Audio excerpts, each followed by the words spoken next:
যুদ্ধবিমান হারিয়ে যেন তেলে বেগুনে চলছেন মার্কিন প্রেসিডেন্ট ডোনাল্ড ট্রাম্প। যে অত্যাধুনিক F-15E স্ট্রাইক ঈগল নিয়ে মার্কিন সেনাদের দম্ভের শেষ ছিল না, সেই দম্ভ আজ কুয়েতের মাটিতে ধুলোয় মিশে গেছে। মার্কিন মিত্র কুয়েতের মামুলি আকাশ প্রতিরক্ষা ব্যবস্থার গোলায় খড়কুটোর মতো উড়ে গেল আমেরিকার 3টি শক্তিশালী যুদ্ধবিমান।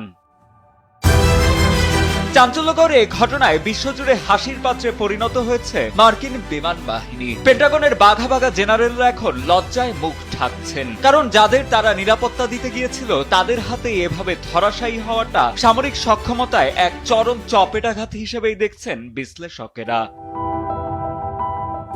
মার্কিন সংবাদ মাধ্যম ফক্স নিউজের এক প্রতিবেদন বলছে, 2 মার্চে কুয়েতের আল জাহরা এলাকায় তৈরি হয় এক বিভীষিকাময় পরিস্থিতি। ইরান থেকে ধেয়ে আসা ব্যালিস্টিক মিসাইল, ড্রোন আর যুদ্ধবিমানের হামলায় যখন আকাশ উত্তাল, ঠিক তখনই ঘটে এই চরম বিপর্যয়। শত্রু দমনে মরিয়া কুয়েতি এয়ার ডিফেন্স ভুলবশত নিজেদের মিত্র আমেরিকার 3টি F-15E স্ট্রাইক ঈগল যুদ্ধবিমানকে টার্গেট করে মিসাইল ছুড়ে দেয়।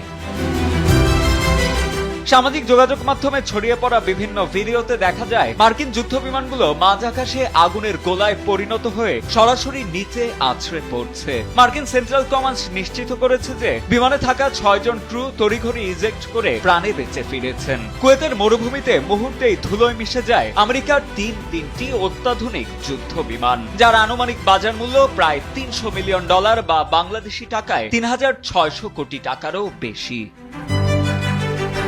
হোয়াইট হাউসে এখন বইছে কাল বৈশাখী ঝড়। কোটি টাকার বিমান হারানোর খবর পাওয়া মাত্রই ক্ষোভে ফেটে পড়েছেন ট্রাম্প প্রশাসনের অনেক কর্মকর্তা। কুয়েতের প্রতিরক্ষা মন্ত্রণালয় এই দুর্ঘটনার দায় স্বীকার করে জানিয়েছে, শত্রু ও মিত্রের আকাশযান শনাক্ত করতে ভুল হওয়াই ঘটেছে চরম এই বিপর্যয়। কুয়েতি সামরিক মুখপাত্র কর্নেল সাউদ আল আতওয়ান জানিয়েছেন, ঘটনার পরপরই তারা উদ্ধার অভিযান চালিয়েছেন এবং আহত পাইলটদের হাসপাতালে স্থানান্তর করেছেন।